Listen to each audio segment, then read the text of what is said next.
in answer to the query repeatedly posed by Attorney Leyretana a while ago as to what is your vision, what is your mission? Well, the vision and the mission is simply to give our farmers an opportunity to increase their standard of living, to improve their lives, because we believe that economic progress will never really be realized if there is no rural development, and there can be no real rural development if there is no agrarian reform. In other words, land ownership matters. And studies have shown that smallholder or family-based ownership of land, backed up by individual titles, does more to increase the productivity and the value of that land compared to those that are collectively titled. Statistics will show, just to disabuse the notion of those like Professor Fabella with his study entitled Let It Go, parang kanta sa isang Walt Disney animated movie, or others obsessed with economies of scale. In fact, even friends of mine who cannot believe that agrarian reform can work on sugar lands, that the statistics that have been gathered in two countries, Taiwan and the Philippines, in the 60s and 70s, or even before CARP was enacted into law, show that the productivity per hectare of sugarcane land in Taiwan actually exceeded the plantations in the Philippines, pre-CARP. Eh di ba yung pinagmamalaki ng mga Panginoong may lupa ay pagdating dyan, kailangan talaga economies of scale, ibang klaseng pagtatrabaho sa tubuhan, kailangan na makinarya, nakakasira sa kalusugan ng trabaho dyan. So kailangan maramihan yan. And yet, families working on a small plot, even less than a hectare in Taiwan, actually have more production out of it. So let's disabuse ourselves of all of these notions. We are all of us here gathered because we believe that land ownership matters, that titling into individual clause matter, and that this actually gives a farmer access to credit that can give him a chance. And we're just giving them a chance to improve. Now, the failings and inadequacies of the past should not mean we will not do anything anymore. And that is the reason why we are here, because agrarian reform is not just land acquisition and distribution. That was the fatal mistake of governments past. We thought the job would be done after we give the land, after we acquire it. Not realizing that it's not land reform, it's agrarian reform. And agrarian reform means helping the farmer who, as had been acknowledged a while ago, would not really know anything about marketing, about governance, about documentation, about negotiation, about contract review, about doing the markets. In fact, the dream we have is that an individual farmer would have his own equipment, whether he buys it or he leases it or operates it together with other farmers, checking his iPhone for futures markets rates, and then goes back home, uses his iMac, whatever device that he may have produced by Apple, to come up with a contract, a marketing agreement with a digital signature, and like that, come up with produce, and not even having to go through all of these leeches called middlemen or traders in our economy. Ganyan. Ganun kasimple. But to get there, we start here. Kailangan nila ng tulong, di ba? Kailangan nilang payuhan at gabayan pagdating sa ano nga ba ang kontrata. Hindi lang yung an obligation, isang juridical necessity to give, to do, or not to do. Hindi ganyan. Ano ba yung dapat nakasulat sa kasunduan na yon? Kung kayo ang magbibigay ng payo sa mga inyong mga kliyenteng, mga magsasaka o manggagawang bukid ng mga benepisyaryo, abay, ano ba yung mga standard na kondisyones na dapat nakasaad doon? Dapat bang may term yan o hindi? Dapat ba nakasaad dito yung obligasyon niya o hindi? Yung obligasyon ng kabilang panig o hindi? Mga ganyan. May mga kanya-kanyang patakaran yan. Kailangan natin ng abogado dyan. But, even legal officers, even support services staff would have to realize what the condition of the farmer is. You will be there. You're the front line. Alam niyo yan Diba? And so, we need this. We need to have a shift in our paradigm from land acquisition, which is important. Kaya nga tayo binabatikos, kulang pa nga tayo sa target, di ba?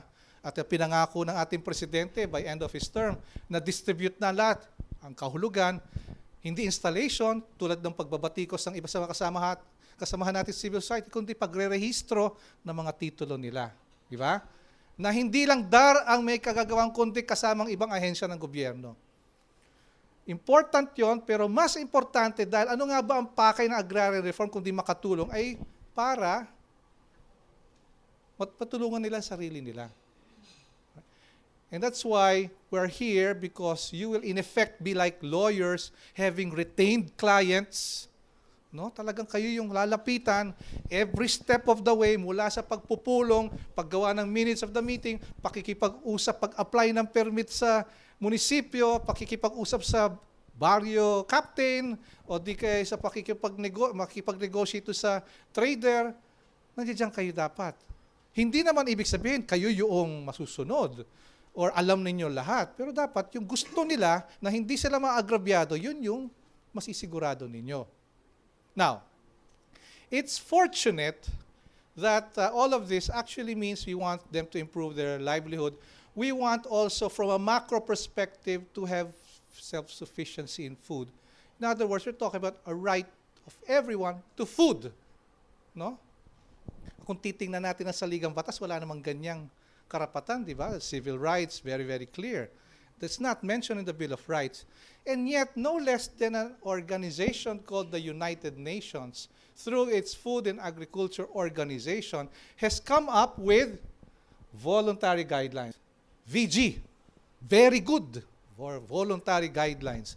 Itong voluntary guidelines ito ay ginawa at inadapt ng FAO ng UN around almost 10 years ago, na kung saan sa isang instrumento, sinama nila sa isang dokumento ang lahat ng mga patakaran para magabayan ng mga estado, ang mga gobyerno, para tuluyang mapatupad ang right to food.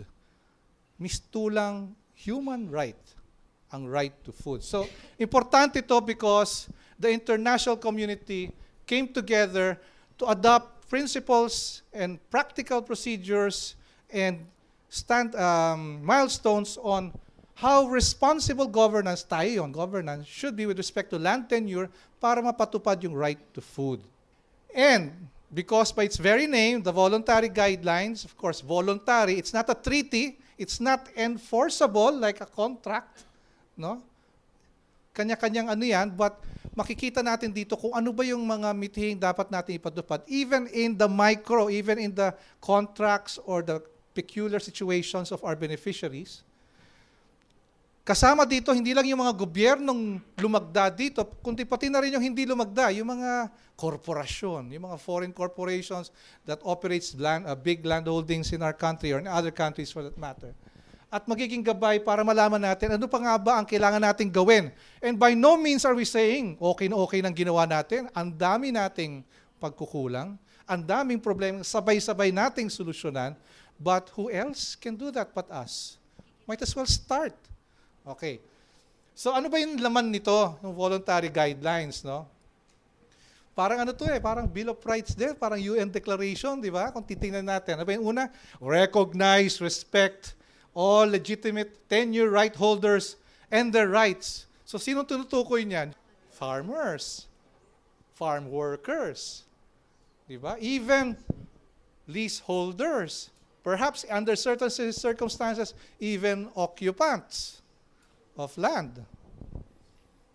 Because there are various kinds of tenurial arrangements, as you know. Diba? And each of those tenurial rights holders have their own rights and obligations. Pangalawa, syempre, protektahin yung mga karapatan na yon. Alam natin yan. Ano ba karapatan ng isang CLOA holder or AP holder, etc. Especially against threats. So, standard na alam natin dyan, mga goons na, o kaya yung mga nangaharang. But then again, other infringements. Ano yung infringements? That's the more insidious kind of threat because may mga karapatan sila pero yung pala in-escrow yung CLOA. O di kaya hindi magamit ng farmer yung kanyang karapatan. You know, when you're a CLOA holder, that means you're a landowner, and a landowner has all the attributes of ownership, the right to use, the right to lend, the right to mortgage, the right to dispose. And yet, under some contractual arrangements, hindi nagaganap yan. Promote and facilitate enjoyment of tenurial rights, provide access to justice to deal with infringements. Papel nating mga abogado at legal officer yan. No? Access to justice. Trabaho natin yan. Delivery of agrarian justice. So, hindi lang basta meron tayong sinesweldoan, may mga muka ang tinutulungan natin sa mga trabaho natin. And prevent tenure disputes. Ikaw yung namamagitan. Minsan, ikaw pa yung napapagsuspetsyahan. Di ba? Nakakaawa ka naman. Pero ganun talaga. Nandyan tayo. Tama yan. Very good. VG. Very good. Okay.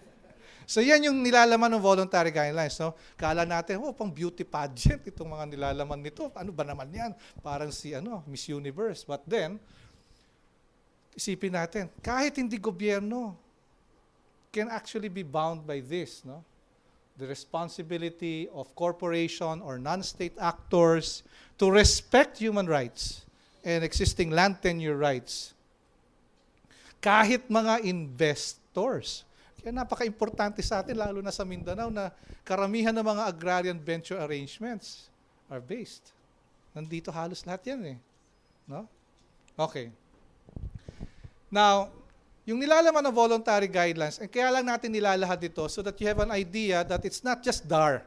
It's not just a local departmental thing. It is actually a worldwide global thing adopted 10 years ago by many, many, many states. Flong, ano yung nakalagay sa number 1?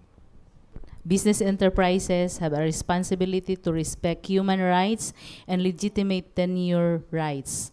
Business enterprises should act with due diligence to avoid infringing on human rights and legitimate tenure rights of others. Okay. Aris, yung pangalawa. Microphone is over there. Number 2, they should include appropriate risk management systems to prevent and address adverse impacts on human rights and legitimate tenure rights. Tatandaan natin itong mga binibilang dito, ito yung mga obligasyon ng mga kumpanya that are also bound by the voluntary guidelines. No? Kailangan gumawa ng due diligence. Nang sa ganon, walang karapatang nilalabag. Karapatan ng mga magsasaka, manggagawang bukid, kahit ng mga IP. Diba? Kahit ng mga naninirahan doon sa lugar, kahit hindi sila beneficiaryo. At dapat ito, risk management. Wow, ano yun? Risk management. Risk management is a corporate governance term. In fact, may committee yan sa halos lahat ng kumpanya na kailangan lahat ng aspeto ng operasyon, financial, reputational, organizational, personnel, lahat yan may risk. O para kung nagpaplano tayo, ano ba yung pro, ano yung con? Titingnan natin ano yung con, at dapat gumawa tayong hakbang para maiwasan yung con, yung mga disadvantages, di ba? O kunyari, gagawa tayo ng ganito. Hindi kaya tayo titirahin ng media, kontrolado ng mga Panginoong may lupa ang media. So gagawa tayo dapat ng kwento na rin, based on facts, na pangsangga dun sa atake man sa atin. But in this particular case, this refers to yung dapat gawin ng mga kumpanyang papasok sa mga lupaing agrikultural. And just to make sure na walang nilalabag na mga karapatang pantao. Okay? Tapos yung pangatlo, dapat daw merong cooperation in non-judicial mechanisms. So sa madaling salita, alternative dispute resolution. Nang sa ganon, magkaroon ng grievance mechanism at masagot at ma-address itong mga epekto sa human rights violations. Itong pang-apat at panlima, Number 4, business enterprises should identify and assess any actual or potential impacts on human rights and legitimate tenure rights in which they may be involved. States, in accordance with their international obligations, should provide access to effective judicial remedies for negative impacts on human rights and legitimate tenure rights by business enterprises. Next. Where transnational corporations are involved, their home states have role to play in assisting both those corporations and host states to ensure that businesses are not involved in abuse of human rights and legitimate tenure rights. States should take additional steps to protect against abuses of human rights and legitimate tenure rights by business enterprises that are owned or controlled by the state or that receive substantial support and service from state agencies. In other words, Lem, the business enterprises should respect human rights. one, respetuhin ang mga karapatang pantao. Ano pa?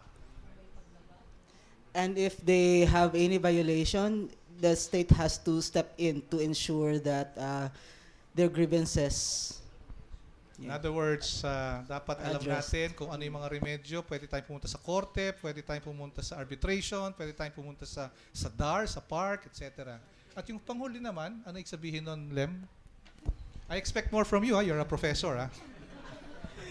Kinakailangan ng suporta ng gobyerno sa pagprotekta ng laban sa pag-aabuso ng human rights saka legitimate tenure rights ng Okay. mga business enterprises. This is the reason why we're doing this, why we're trying to understand this, because most of the contracts that you will be helping out the beneficiaries with your clientele will most likely involve contracts with business enterprises. And if the United Nations already have these standards and guidelines for states to follow, what more?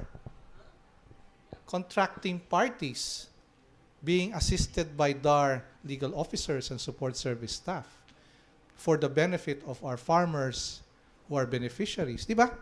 So, ganun kasimple yan kung bakit nandiyan yan. Kaya yung mga prinsipyo dito para sa pagpapatupad ng mga voluntary guidelines, alam mo, maganda to may human dignity, non-discrimination, etc., accountability, transparency, rule of law, lahat nandyan.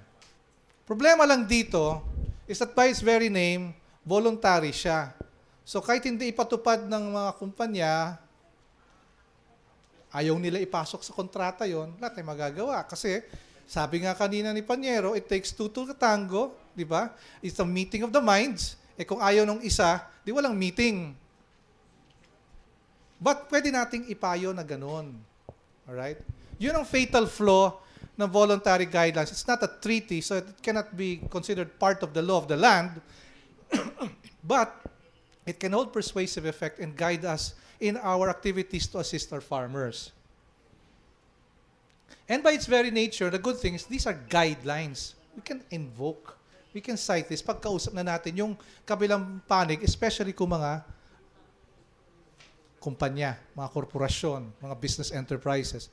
And by the way, this program is called enterprise lawyering. Kasi, inaasahan din natin yung mga magsasaka, eventually, pag naging okay na yung kanilang negosyo, they might just be putting up companies of their own too.